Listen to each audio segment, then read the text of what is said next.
best piece of real estate advice that you've ever heard? Um, from my former, business partner, she would always say to me, "Jill, it's not personal. It's not about you.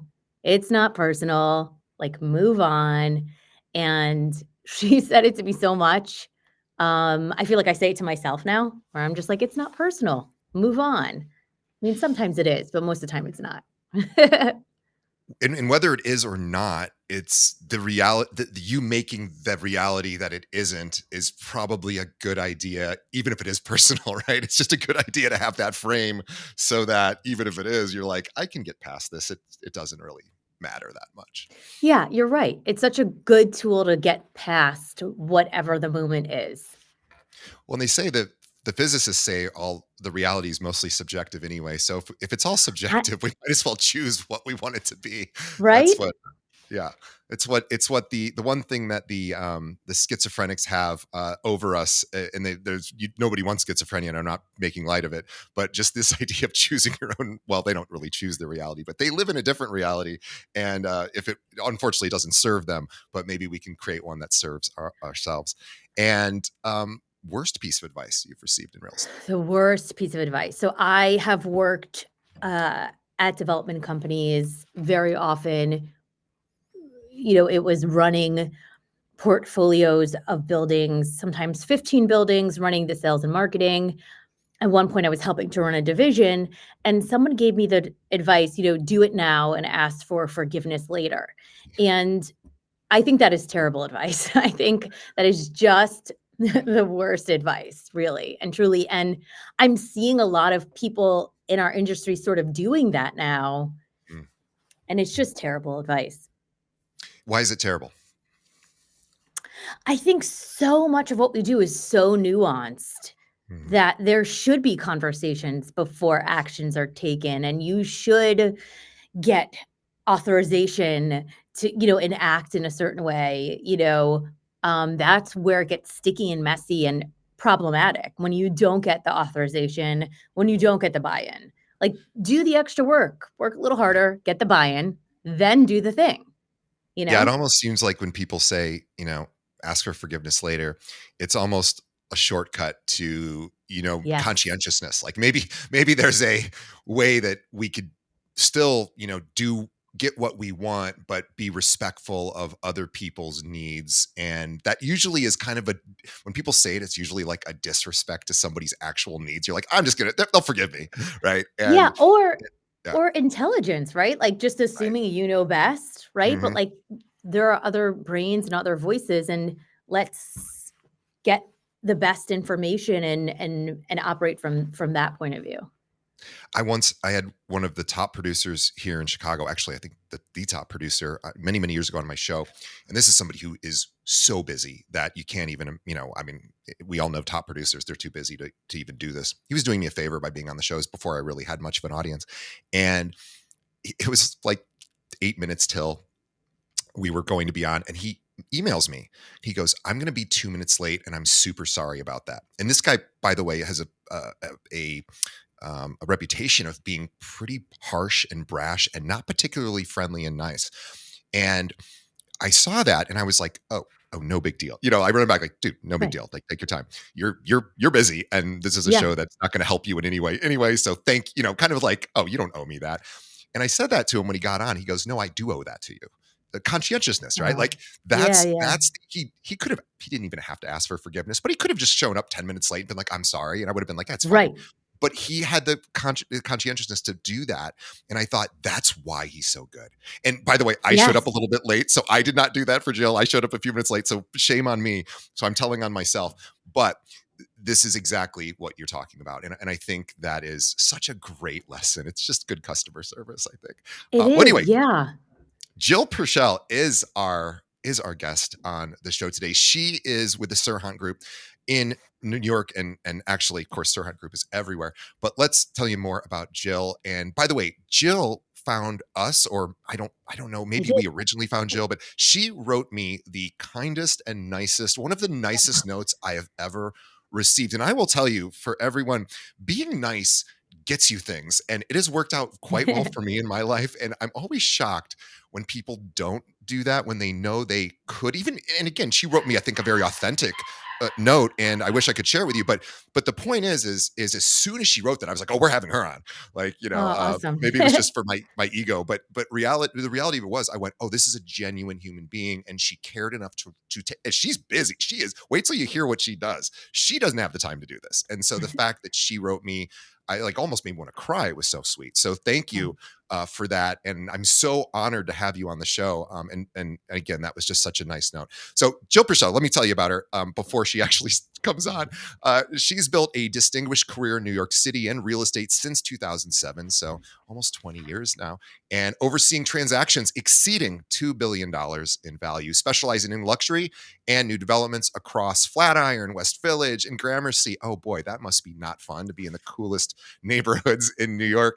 She brings strategic insights to every deal. At Sirhan, she shapes new development strategy while driving platform growth. She also mentors agents through the Sell It Like Sirhan program. We all know who Sirhan is and why he is so much of a big deal. And she teaches business development, personal branding, high performance systems that deliver results like he gets.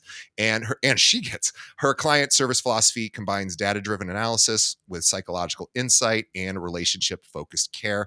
When working with whether working with buyers, sellers, developers, investors, she has a gift for distilling complexity into clarity. She's going to do that today, helping clients make confident, informed decisions at every stage of the process. Follow her on Instagram at Jill Preschel, which is Preschel. We'll have a link to that in the show notes. Jill, welcome. Thank you so much for having me. I'm so excited to be here.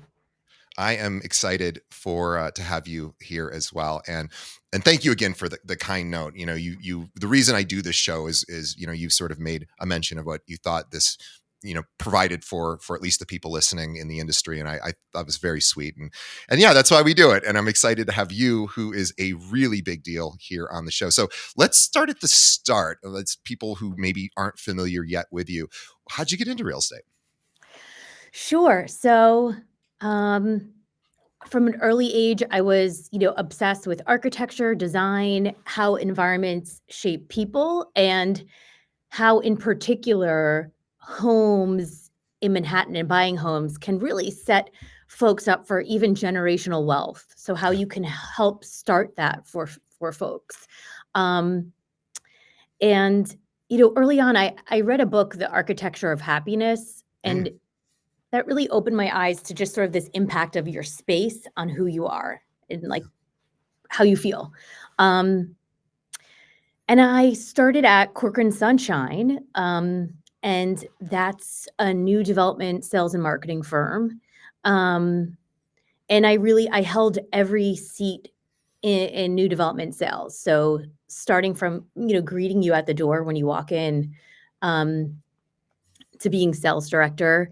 Um, and so it's just really about what drew me was the marriage of the creative world and the business world. That was really roundabout. Did I answer your question?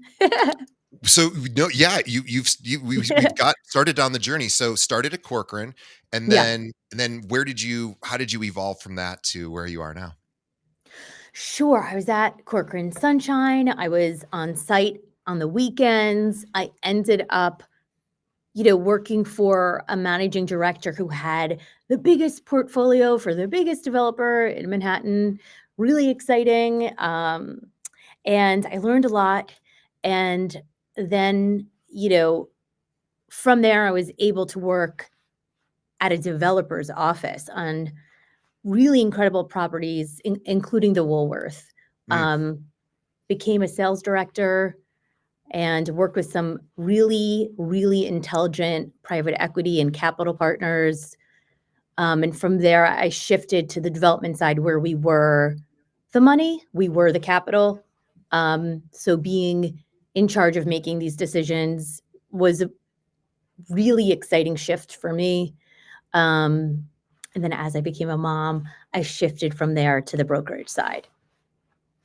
what was it like switching from sort of working high level to and working B to B really, I guess, working in these big developments, working for developers and investors, institutional kind of investors, I guess, to the brokerage level, to the individual wanting to buy and sell, and in New York, that's obviously that's not easy. So, what was the shift like for you? Yeah, I was really lucky. I had people that really took an interest in me. I was 25 on the development side, as a director of sales, maybe 28, and and Ken Horn at Alchemy and Joel Breikoff would literally tell me to sit at the table and speak up, because being that young, surrounded by folks in equity, like the capital guys, the decision makers, the architects, um, I would like raise my hand or whisper, and Ken would take me aside and say, "You're here for a reason. Speak up. We want to hear your voice."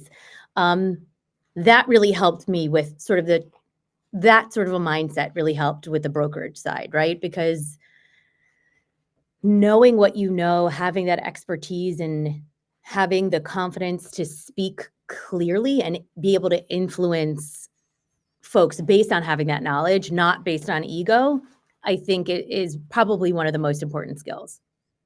Yeah, you had a seat at the table, and as a 25-year-old, you were encouraged to have an equitable seat at the table where you like, "Oh, no, we need to hear from you." So I can't imagine the skills you picked up just from listening to the other people at the table and how they communicated, and it's just a level of skill and professionalism that an organization that is boy, it would serve you in any role, in any industry, I imagine. Do you know what my biggest sort of thing I think that I've learned from that was whenever I have conversations with people, like people will find that I'll then email, so great to talk to you. We just talked about these things. And that habit is from being in a room with, capital partners when they agree to things and just wanting to make sure that they remember what Sure. they agree to because I'm running with that thing that you said I could do. Um, that's something I think is really helpful to be able to sort of summarize these conversations in email. I know it sounds so silly, but No, it doesn't, and we've done 700 episodes, and I don't think anybody has ever given that exact tip after conversations. And really, this could be done with anybody, whether it's a client buying their first condo or single family home, to institutional investors, to architects, to anyone really. This idea of a summary email is not very well, it's more common now because we have AI that can just listen yeah, to our meetings and kind of, although it's not really sending it to the other person. We would still have to do that unless there's a way to do that. But the point is it's easier to do now than ever because you'll get the information and then you can forward, kind of fire it out.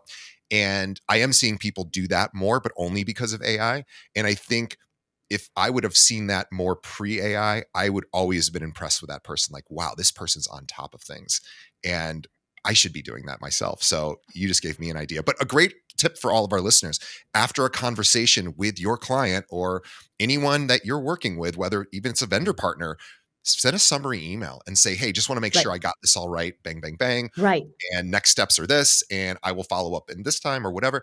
I mean, boy, you will never go wrong with that. People, people are. right, It's kind of like it's almost like sending out an offer to working with a buyer to a seller or to a seller's agent, and then not calling them, going, "I just want to make sure you got it, and we right. really want this." And a lot of people don't even do that.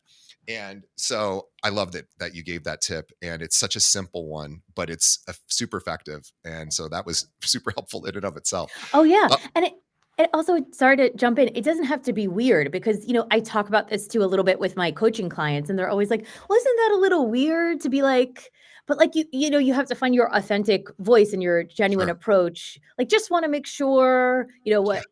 we're on the same page or, I think we talked about this and you'd be surprised how many times, especially with your first time home buyers, where they're like, "Wait, it's so emotional. I'm so stressed. I missed that last third, which was the most important third of what Right. you needed me to do so I can live in this home." Yeah. When I started using AI to listen in on meetings, I first was against it, and not because it's not useful. I thought it was incredibly useful, but I didn't like in a Zoom meeting that you would see this sort of third, this Right, robot come into the room, and I just thought, it's going to freak people out, and they're going to think I'm like recording it, which I guess technically you are. But I thought, people are just aren't going to they're not going to feel comfortable doing that. And I found that like people don't really care. I think we're all used to it now. But I was really against it because I just go, I don't want people thinking that, I'm anyway, whatever. I just felt there was a privacy thing there. And I guess people don't think about that anymore. But I use it now and nobody cares. And I tell people, I go, hey, my note taker, my robot's coming into the room only because I don't want to miss anything you say. And I write stuff down, but I'll probably miss something. So this will help me remember, is that okay? I even asked for their permission and they always appreciate that. And then I'm going to start sending them those summaries now oh because of course, yeah, why not? I'm Yeah. so glad. Yeah, um I love those AI note takers. They're great.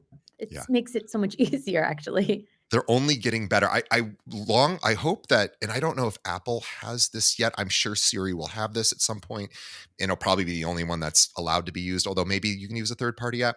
Google with Android probably already has a way to do this, but there should be able to listen in real time on your cell phones too, and in the same way, and I don't know if phone calls, it's probably different because of FCC rules. Maybe that's not legal, so I don't know how that works with phone calls. But Zoom meetings, it certainly is there, and I Yes. hope that we have some version of that for phone calls in a compliant way where we can, because Yes. that's realtors are on their cell phones all day. Okay, so now you're now working with agents as well and teaching and training. Have you always been a trainer, or was this sort of a newer passion for you? That's such a I love that question. At Alchemy, on the development side and at Landsea Homes on the development side, there were sales teams that I were responsible for. And so, being the senior sales person, there is there is sort of a, "This is how we do things. This is best practices. What do you think about that? Do you like that?"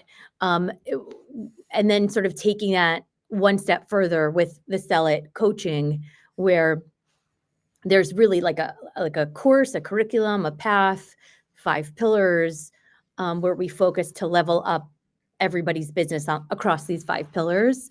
Um, and I think the most surprising thing that's come from it is how much I'm growing and learning and expanding as a coach. Mm.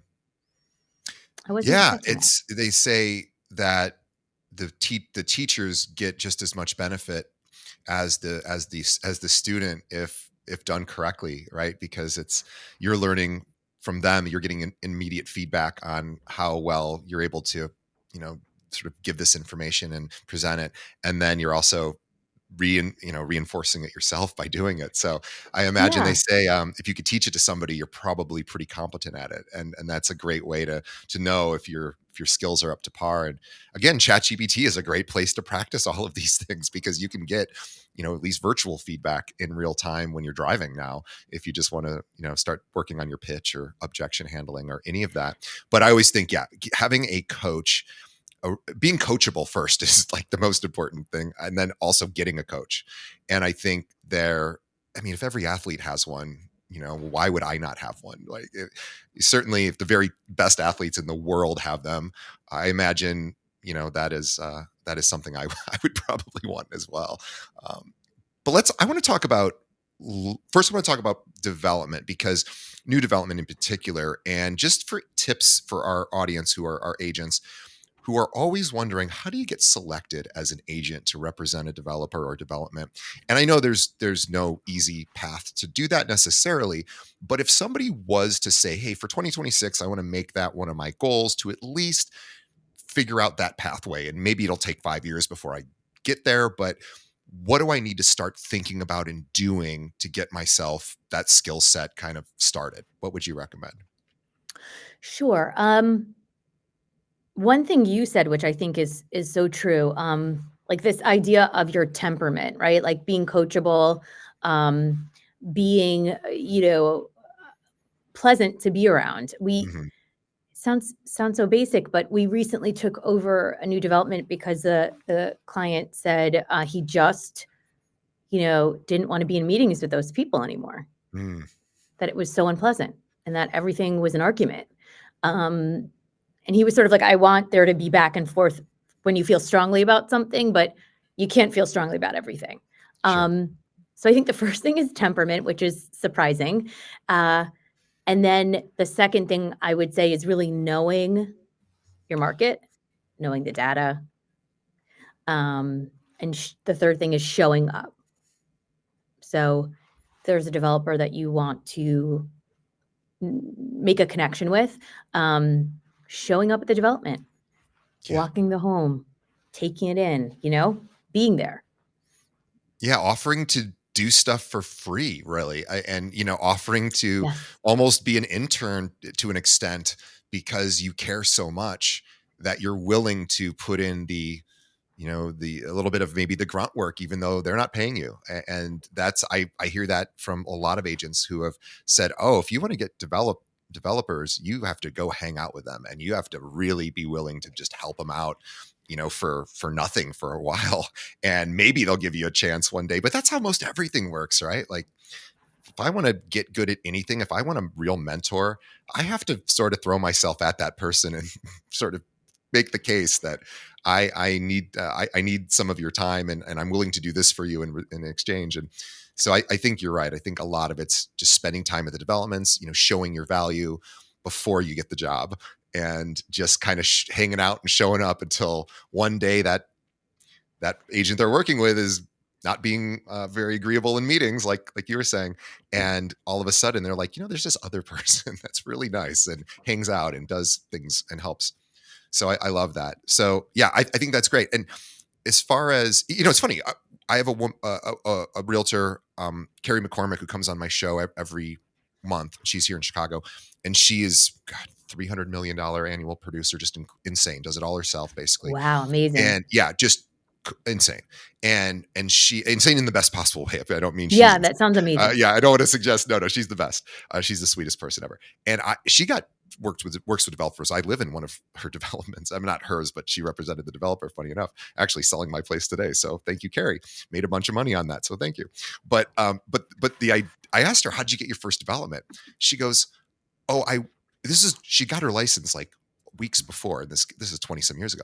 She goes, I just walked over, I saw this like this building that was being built, and I said, I wonder how an agent gets to be. She literally just walked like 2 miles to this because she was in downtown. She had a different job. She was in advertising at the time, but she just ended up walking during lunch one day to this building, and she goes, hey, how does an agent get to be one of your eight, or how does somebody get to become a thing? And he's like, oh, well, you do this and this. And she goes, okay, I'll do that. And she was able to get that. And so sometimes it's just showing up, like you said, and being kind and good and a good person. So I love that. And maybe and then again, really learning that skill, that job Right. is boy, that's tough. Because And yeah. sorry to jump in, but something you said is sort of like hanging out with the developers, which I see a lot of people do. Mm, And then the second part of what you said, which was like knowing your stuff and yeah. showing up. And I think there is sort of like a point of clarity in the because I see a lot of people like hanging out, being friends with investors and developers, but Hmm. really like the reason why they would choose me is because like I'm a doer, right? Like Yeah. I'm not Yeah. the You know one how to hanging get stuff out. done. Yeah. Yeah. Yeah, and actually recently and I don't like this term at all, but someone was like, "She's so aggressive with how she gets things done," you know? And I don't like that, but, like, being that person who's like what you said, adding value, going to figure it out, gonna do the things with the expertise, because a lot of the coaching clients that I work with sometimes are sort of like, "I am hanging out with them, they're my friend, they're" Right. but it's you want to make that business connection. You want to show Yeah. that you can add value and that you know the market, you have the buyers.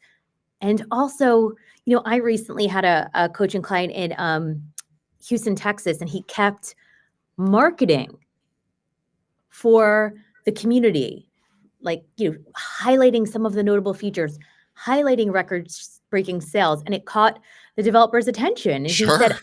"You're gonna get my next Yeah. plot. You're gonna Yeah. list that one because you are thinking so creatively outside of the box." His name is Pratik. He's in Houston, Texas. Wow. I thought that was so fantastic of him to sort of do the thing, like you're saying, add the value, you know? Yeah, it is funny because we get a lot of a listener fan mail around our guests because they're so typically they're titans in whatever market they're in. And so we'll get somebody who will message me and go, "Hey, DJ, you know so and so, you had them on your show. How do you recommend I reach out? I really like to be on their team."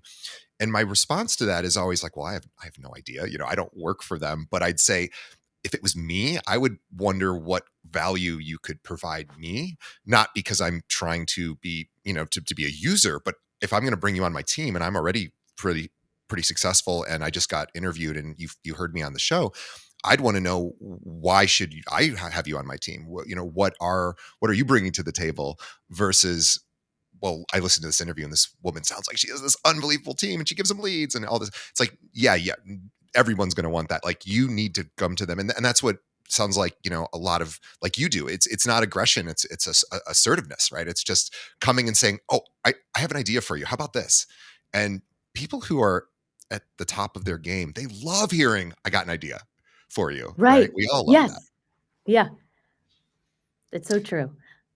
Let's pivot to luxury because this Oh, is what sure. everybody, no, I shouldn't say everybody, a lot of agents who aren't particularly doing luxury or aren't doing a lot of luxury think they want more of. And maybe they do, and maybe it would be perfect for their business, and maybe it wouldn't. But it's certainly something that people aspire to. And let's talk about luxury. So, how is the luxury buyer in particular? I know you sort of have thoughts about their psychology. Like, what are they looking for? How do they choose agents? And, how do you best serve them? That's three Yeah. questions, but you can, sorry, they say never ask more than one question. So, just what do you think about luxury buyers right now? Yeah. Um, the luxury buyer psychology is changing because, you know, there's a lot of developments, at least in Manhattan and in Brooklyn, that there are so many bells and whistles.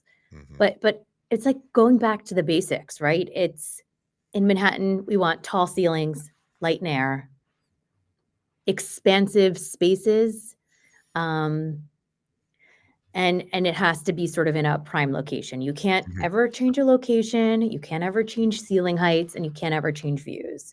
Um, I was once talking to a friend of a friend, and she said, "I have $15 million as my budget. We're expecting another baby. There's nothing available on the market. Our home that we're living in is too small. There's this one opportunity. It's right on Broadway.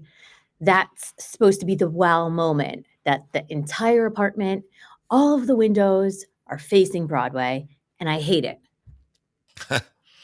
And I said, "Well, why would you buy something that's no longer going to be a liquid asset for you? You're going to have to live there. You're going to have to spend that money, and you're going to have to see that view every day. Like, why would you do that?" And she was sort of like, "'Cause I'm pregnant and we can't fit in our current home." Mm, And I said, we'll figure something out. Let's talk about off-market opportunities. Let's like really crystallize what it is that you want. You know, just because you have the budget and you have an urgent need doesn't mean that you should move forward. But I think a lot of times brokers would sort of push there, right? They would say that person's already 90% there. Just push them. Just push them to buy that one home. But she would have hated it. yeah. So it's about, alignment, it's about clarity, not pressure, and it's really about simplifying and going back to the basics. I think, in my opinion. Were you able to find something else for her? Well, it's a very funky market in Manhattan right now. And there were a few opportunities that she was very interested in, but she can't buy them now. They're in pre-sales, right? So she can't move in now is what I mean. Yeah, yeah, yeah. Um, so that's where we shifted, looking at. something where she could sort of customize because they're still in pre-development and pre-sales and that whole thing. It's not built yet, so she has more ability to make it her own and customize it. Yeah. It's funny too. We think, boy, having a $15 million buyer, that just like sounds like heaven. And then you realize, well, there aren't that many properties that exist that are on the market. It's not like, oh, there's 500 to choose from. We'll just pick whatever. And thankfully new developments are coming along, but it is, we talk about that here in Chicago when somebody sells a Carrie just sold Michael Jordan's old place, Oh, and cool. it took a long time to sell it. I don't think it took a long time under her, but it had been on the market for a long, long time, and nobody bought it. It's like, well, yeah, because it's $20 million, and it's a very specific style, and you'd have to really love that style to drop 20 million or whatever the price was. And it's like, it's not that easy to sell something like that, even though you'd think, oh, the commission must be nice. It's like, well, yeah, but might sit there for a few years. So yeah, it's luxury has that challenge. And also too, let's talk about luxury, another challenge, which is, and I talk to a lot of agents or a lot of agents, I call them realtors agents on the West Coast, especially in the entertainment district of LA and the neighboring areas, who say, it sounds really great to have these celebrity clients, and it is, sports athletes, singers, whatever, TV, and they said, but these people have teams, and they have all sorts of teams, and you have to win everybody over. It's not just the celebrity; they're the easy one usually. It's the seven other people that surround them, and so it's like it's exhausting. You got to really serve like seven different masters. So I imagine that comes up a lot of times with the ultra wealthy. Yeah, I recently was on the buy side and we were buying something from like one of the, I would say, top financial minds maybe of our time. Hmm. And we didn't know. And the buy side, our attorney rather, at one point said, "Jill, do you know you're buying from so and so? That's why it's taking so long because there are literally 10 people involved that need to say okay." I was like, "Oh, well, that makes more sense now." The simple question of X, Y, and Z, 10 people need to absorb that question, filter through their process and then yeah. So in New York, there is, just like there is where you are, um, a little bit of that. And it takes patience and it takes really just trusting the process. I think, at least I find. Yeah, and just realizing that it's not even so much that the grass is not greener, but it's different grass. It's a different playing Yeah. field, and it Yeah. requires different skills and different time frames, and all of that. But let's talk about data, because I think, especially for people who have luxury clients, most of them are going to be fairly intelligent and data minded, or at least rational minded if they're good at managing money, which they probably are. So let's talk about data and behavioral insights to sort of strengthen either your decision making or your client's decision making. I know this is a big passion of yours. So tell us about that. Yeah, I'm sort of nerdy in that, like, I really love learning about the psychology of buying. I love Daniel Kahneman, which is he has like a bunch of books.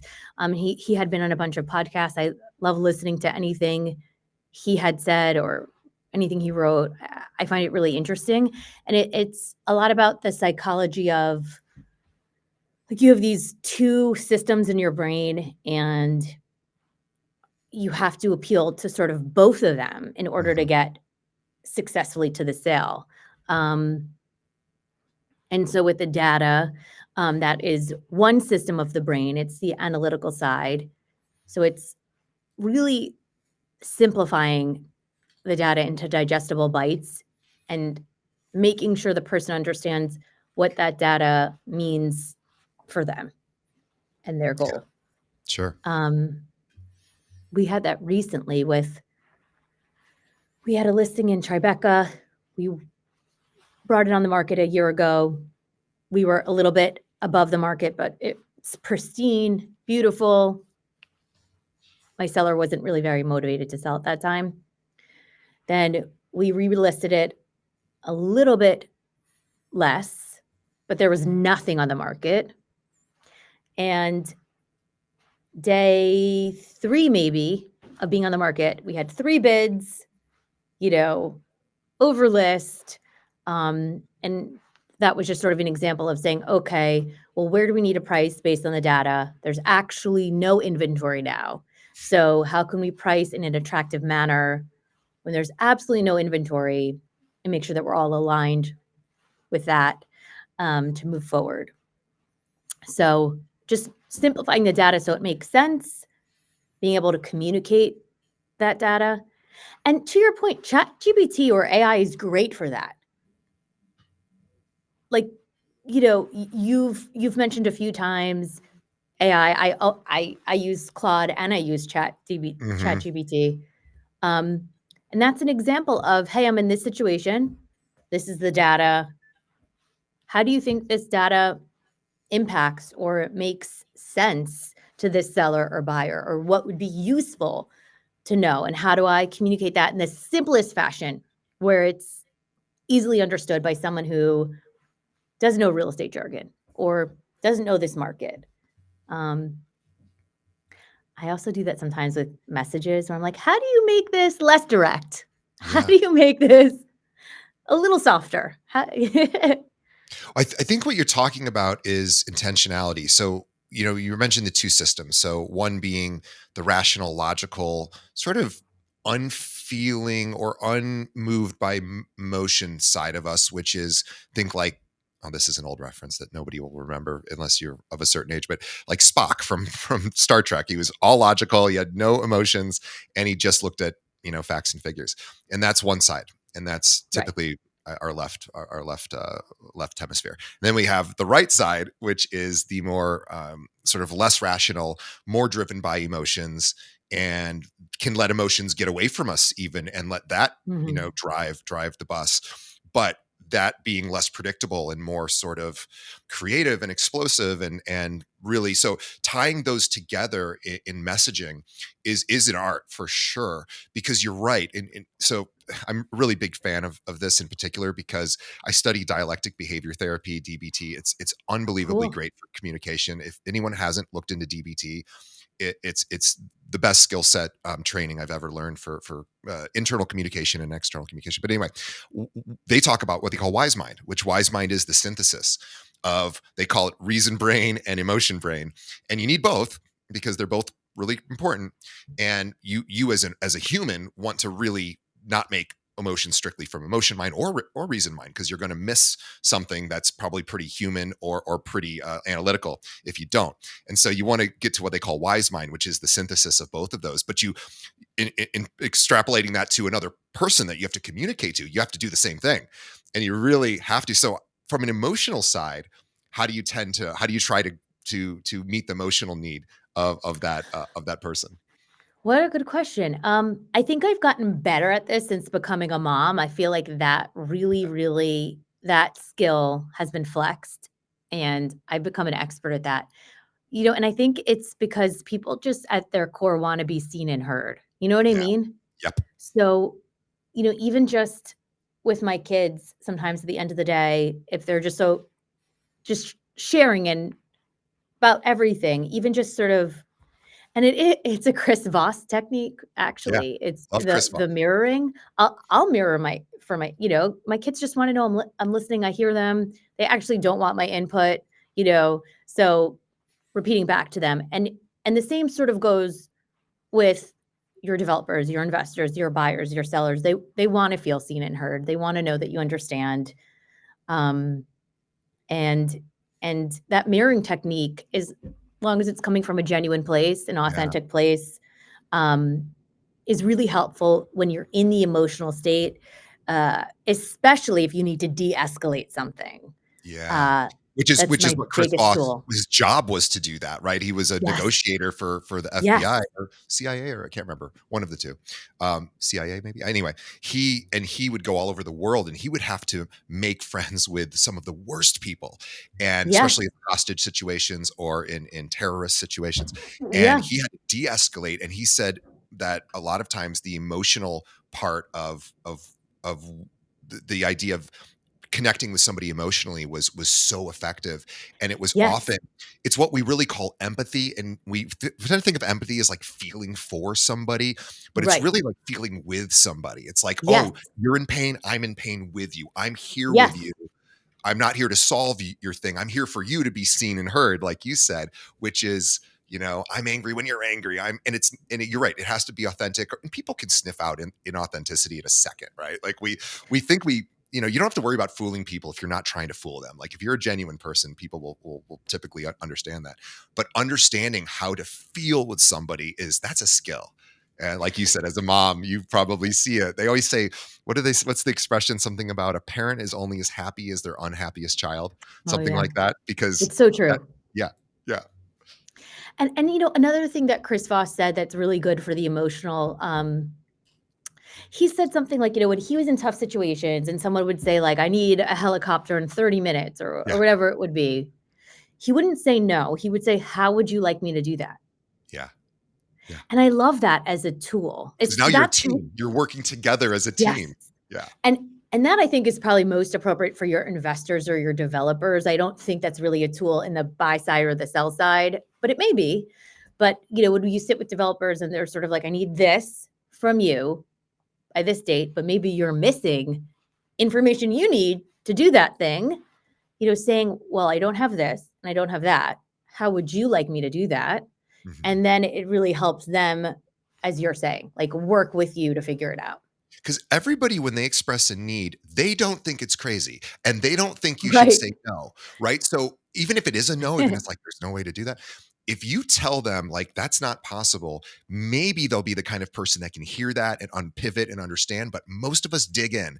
We are attached to our identities and our thoughts and our beliefs, and we don't want to hear that. Maybe we want to hear down the road, like, okay, let's figure out a different path. But we want to hear, I hear you, I see that. Let's explore it together. Let's figure it out.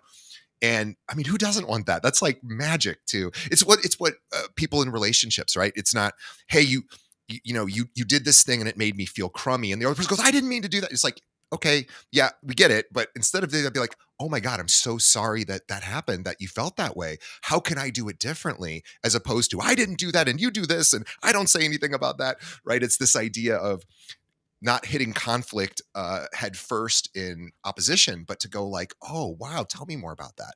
How do we figure this out? I love that. Right. Yeah. Let's your talk about Sirhan, because we certain Oh, yeah. not the man himself, but the company. I want to hear about what you love about that, because we hear, he almost has a mythological sort of status in this business, but in this industry, he's also put together a company that people really seem to love. And I've had other people from that organization here, and boy, they speak so highly of it. So what's the kind of environment, because this would be helpful for any of our listeners who are or team leaders, or maybe they're managing brokers, or they have their own brokerage or whatever. What is it that the leadership there does to make you so happy continuing to be there? Yeah, absolutely. I love this company, and I have, worked at a bunch of different firms that are sort of based in Manhattan and service Brooklyn. And the reason why I like this company the best is there is this sort of high touch concierge level approach to the agents. So when I have a question about something, I email and I get a person who responds to me I mean, within 6 hours, but usually it's within 45 minutes Yeah. with an actual solution. Um, so everything is simple, everything is simplified so that we can sort of focus on our business. But I can also talk about the person because Ryan, and I first met, maybe it was like 10 years ago, when I was on the development side and I hired him to sell for me. So I've known him for a very long time. Um, and we just had our big conference in Florida for Sell It and Sirhan, and I was one of the speakers on a panel with him, and he introduced me by saying that when he knew me then, I wasn't so smiley, that this is a new version of me in front of 2,000 people, which I thought was really funny. Um, but I've really seen him grow as a leader and as a broker, and he is such a visionary. He is so Yeah. even. His his brain is insane. He will remember details that I don't even remember. He reminded me of a deal recently that I did that I forgot I did. He was like, "Well, you did that deal, so what do you mean? Yeah. Remember?" So Yeah. anyway, I think he's a wonderful person, and I think the company that he's built, how it's focused on the agent and the agent needs is really special. So, Wow. Well, perfectly said. And I think this is just a great place to wrap up. I will say too, for those of us listening who don't work in, or well, whether if you do work in the New York area and you do want to sort of explore Sirhan and see if there's an opportunity that you can bring to them, or that maybe they can work with you on, obviously you could reach out to Jill and see if there's any synergy there. But for everyone else who is working in different markets, maybe some of your markets feed into that area and you would want to connect with Jill. If you feel that she would be a good fit, sounds like she would. She's done a lot of great deals, and she's just a lovely person and takes her job very seriously. And who wants who wants anything less than that? So if you want to reach out to Jill, and you should, because she has people that leave her area too, and connect and really build that strong network, reach out to her. And you can find her really anywhere. She's easy. Just Google her. We'll have her contact info in the show notes, but also follow her on Instagram. It's Jill Preschel, Preschel. And she will be super appreciative. She's a wonderful person. And again, found her way to us, and we couldn't have been more honored to hear from you. And we always love that when other people find us, or just at least notice us in any way. It means a lot. And also too, for everyone out there whoever the people that you admire in this industry, tell them that they probably don't hear it as much as you'd think, and let them know. Even if you don't want anything from them, you shouldn't. Just tell them what you think about them. And a lot of those people don't get as much attention in that way as you might imagine. So definitely do that. It gets you it gets you a lot of things too, and it just makes a lot of friends. It makes a friend. Now I have a friend, Jill. So, Jill, thank you for being on the show. We will thank you on behalf of our audience. We know how busy you are. I mean, you're crazy busy, and also too, on behalf of Jill and myself, thank you to all of our audience making it to the end of the episode. Please help us. The best way you could do that, tell a friend. Think of one other realtor that needs to hear from this conversation with Jill, and shoot them a link over, or just tell them to pull up a podcast app, search for Keeping It Real. The one with my name on it, there's a few others, which if I would go back and change my podcast to a different name 7 years ago, I probably would have. I didn't think about that at the time, but you'll find me in DJ Paris. Just look for my name. It's pretty easy to find. We'll have a link to that in the show notes as well. But tell a friend. Also, leave us a review. Tell us what you like. Tell us what you think, what you like about the show, and how we can even make it better. Because this is for you. This isn't for me. I sit here in a room all day. I don't get to go out and practice. So I need to know what you guys need so that I can continue to improve. And also, thanks to our sponsors and everyone who helps makes this show possible. We're 700 episodes in, I believe, now, and I couldn't do it without a great team. And the reason I have a team is because we have so many listeners who help get us sponsors, who then, of course, help pay the bills. So thank you to everybody. It's really an honor to do this and to speak to people like Jill. And next time I'm in New York City, maybe we can go out to Cats or something and I have I would have, love that. have a corned That just beef or made my pastrami. day. Yeah, Yes. I would love that. All right. Uh, anyway, thank you, Jill, and we will Thank see you. everybody on the next episode. So thanks for listening, Thank you watching. so, so much. Thanks, Jill.